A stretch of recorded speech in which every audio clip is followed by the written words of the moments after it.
Hello there, my beautiful Aries signs. This is Rachel with Dark Knight Coaching. So today's video is a love reading. If you've been drawn here by the title, then chances are there's a message here for you. This isn't like your traditional love reading at all, though, Aries. I feel like this has a lot to do with self-worth, self-value. It's almost like your come to clarity kind of moment that's happening for you. You're having a lot of epiphanies when it comes to love and what love means to you. And if you find yourself questioning, is this love that I'm in? Then chances are it's probably not. Like, there's no good way to sugarcoat that. And yeah, so the energy I have for you here, Aries, and not to like laugh it off, because this is a very, it's a very heavy time that you're going through here. And what you're experiencing is not lightheartedness type stuff. But I do try to make light of some of these harder situations in my tarot readings and things, because these are all kind of like avenues that we all traverse.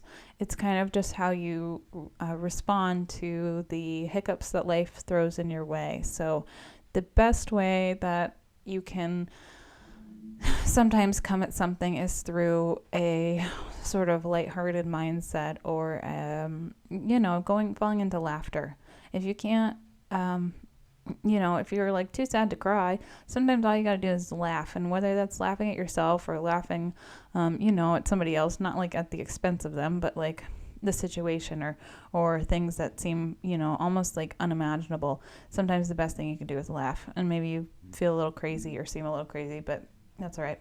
The world needs more crazy, because normal is crazy. So think about it that way. But this is going to be a pretty quick reading for you, Aries. I pull a traditional Celtic cross spread first, and then I dive into oracle cards. And when I get into your energy, I meditate through music. And the song that I was guided to listen to today was guided by, it's called Is It Love, the orchestra version by Loreen. So the title will be Is It Love, which is probably why you're drawn here. Now, right away, Aries, your energy is Sagittarian energy. So a lot of you might have Sagittarius in your chart, but this is the wounded warrior energy. This is, you've been through the ringer. You have like so many battle scars. You have so many battles that you've fought and tried to really come out on top. But like, when it comes to love, there's really no, I don't want to say there's no winner, but like when you go through situations, whether it's karmic relationships, toxic cycles, abusive relationships, things like that, like there's really no winner at the end of the day, because like you're battling or you're fighting for someone to love you, and they may not even understand what love is. And I do feel like, when we're drawn to certain partners or certain people, even friendships, we are drawn to people that feel really familiar and they feel like home. And that usually stems from a place of childhood wounding. So this is like, you have to heal your childhood traumas in order to move forward and truly love yourself, and in order to be able to truly love someone else.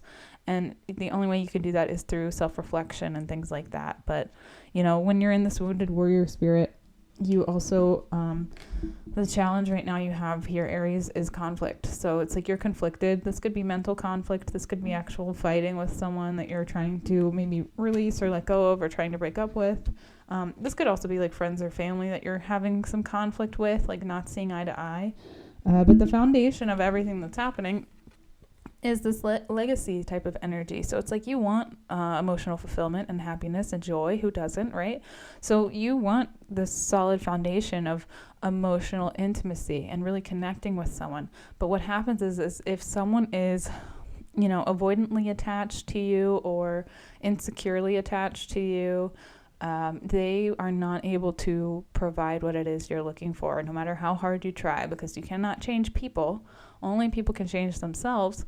But I do feel like the foundation of everything that's happened is because you want some sort of long-term, successful relationship that is reciprocated on an emotional level. So it's like you have to have an EQ and an IQ in order to have a functional relationship that's solid.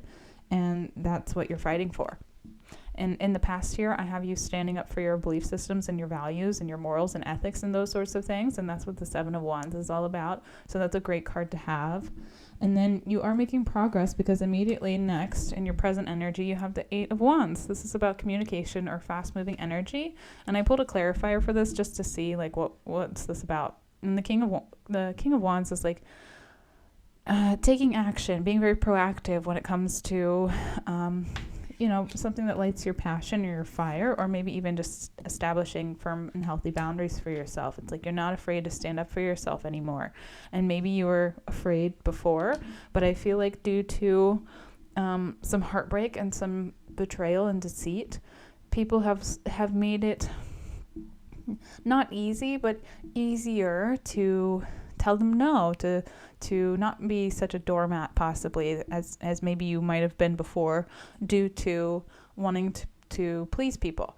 And a lot of the times when we haven't done healing on our childhood wounds again, we might become people pleasers. So usually what happens when we go through toxic trauma in our childhood, and when I say childhood, I mean the formative years of like ages 0 to 7, when anything happens to us that's traumatic, it is ingrained in us that's the level of respect and worth and things that we deserve basically until we start working on it. And when you're in this growing stage, you learn very quickly how to either perpetuate the pain that you're feeling or how to kind of absorb it into yourself and not want to push that pain on other people. So that one end of the spectrum would be people with more so narcissistic personality traits, and the other end would be those who are empathic. So the empath usually never wants anyone else to feel like they felt. The narcissist completely wants someone to feel everything that they felt because they like to perpetuate and feel like they have power and control in that way. And the empath is the opposite. Now, even though those are two, separate things, there is a fine line when you go through your healing journey and your process and things like that. You basically need to embody both the empath and the narcissist. And I know that might sound confusing because people don't want to be called a narcissist, but it's not in a negative way. It's in a way where you have to put yourself first. It's in a way where you need to be this King of Wands energy and stand up for yourself when you need to, and you're very discerning about why and how, who gets your energy, those sorts of things. And that only happens when you can self-reflect.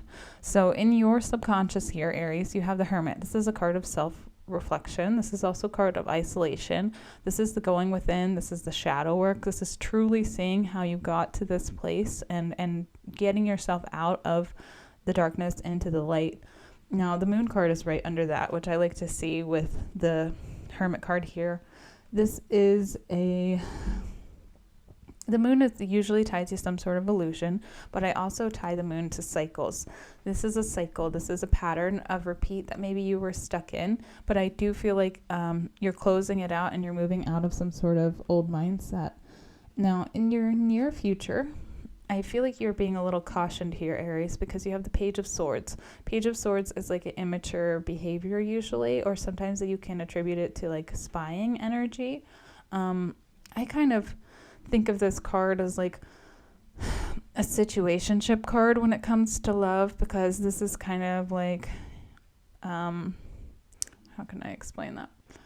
This is kind of just like somebody who's stuck in an immature mindset. And that could be like you getting out of this mindset as you're growing and setting healthy boundaries and things like that. But it could also be like somebody in your energy that you're dealing with that is maybe a test for you. Now, the advice from Spirit is the World card. This is the end of a cycle, if you so choose. I do feel like you are choosing to end a cycle or a pattern of repeat. If you have been in a toxic relationship, usually there's a pretty consistent cycle of abuse that you're not always able to see when you're, really close and really in it. You can't always see it. It's kind of like you can't see the forest through the trees until you take a step back and then keep, backstepping and doing some introspective work and shadow work and things. And then once you do, you really can see very clearly without the rose-colored glasses of love. Now, how do people see you? Five of Cups energy here. This is kind of a card of apathy, regret, remorse, those sorts of things. It's like crying over spilled milk, but I do feel like it's a sadness, maybe of the loss of potential that you saw in someone. And, that's just bittersweet no matter how you put it, because I am a Sagittarius, so I'm pretty optimistic, probably almost delusionally so, but I tend to look for the best in people, and I can get on with anyone, because I don't, most Sagittarius signs can talk to anybody and for 5 minutes, and then they're my new best friend. But I do feel like you're being more discerning now, and maybe less naive, Aries. Now, in your hopes and fears, you have the Hierophant. It could be dealing with a Taurus. This is a Taurian card. You can also be learning something new, or just changing your traditional system of, maybe you had a very traditional belief and value system, and that's shifting as you go through these life experiences, which is exactly what should happen. Now, the Hierophant is like the teacher, and there's 2 students down here below. So I do feel like for a lot of you, you're probably going to be doing a lot of research, either on esoteric stuff or occult stuff, mysticism, Gnostic stuff. There's so much theology out there that can really provide a lot of insight and a lot of healing energy, essentially. And I am not one to promote any religious type of thing at all, but I do feel like, if you are worshiping an idol and that's what you enjoy or what you like to do, I do feel like you're being very selective, and you're doing your research about that sort of thing and why, and you have a good understanding of why you have a belief system and ethics and morals for a certain thing. Now, in your potential outcome, you have the 9 of Pentacles. This is a single, independent energy. So for a lot of you, I do feel like you're choosing to be single, deliberately so. And, maybe you're trying to spend time on your own and just pamper yourself, treat yourself, practice self-love, self-care, those sorts of things. Or you're really throwing yourself into your work. Now, that's what I have for the tarot message. If you are interested in a one-on-one coaching session or personalized reading, you can book that on my website. The link is in the description box below. I'm going to dive into the oracle cards. And before I forget, there might be something about a mustache. For whatever reason, I was drawn to look at my tea bag when I was making tea as I was meditating on your energy. And it's a stash. So either there's a stash somewhere of something, maybe coins, or there's somebody that has a mustache in your energy, and that's who you're dealing with, or maybe you have a mustache. I don't know. Maybe that's the self-care. You got to go get that waxed. I'm not sure. But take that as it resonates. And if this message does happen to resonate, make sure you smash the like button, please. It helps my channel grow, and I greatly appreciate it. Now, the power of love message here is respect. So a lot of you are learning self-respect, self-worth, self-value. You value everyone's unique perspective on the path to love. Now, you may not be with someone that you anticipated being with for a long time, but it's like you valued the lesson and parts of the blessings that maybe they brought into your life. So, when we end relationships, just like with babies' daddies, for instance, or husbands or whatever, sometimes the greatest gift or the only gift that you may be able to find, or the only blessing that you can find in that relationship, is the children that come from it, or the dogs, or the animals, whatever, or maybe the house plants, I don't know. But, sometimes even finding just the littlest silver lining of a blessing is going to shift you out of some sort of victim mindset and into a higher vibration, because you have victim in your heart chakra. So I do still feel like you're really healing from this, Aries, but some of you might be wanting to get a crystal, and rose quartz is a great healing crystal, especially for your heart chakra. So you might want to check that out. Oh, wow. Okay. I didn't see that. Underneath, you also have the growth card. So this is a heavy hurt energy for sure. So even though you probably have been a victim of someone else's deceitful behaviors or immature behaviors or whatever, I do feel like you're really growing from this, because now maybe you don't underestimate the intention of people. And, if you're anything like me, I've always kind of assumed people have my best interest in mind, because I have always put out that energy. And unfortunately, sometimes that's just not reciprocated in this day and age. And And, you know, hopefully that's transitioning as people do this inner work and this shadow work.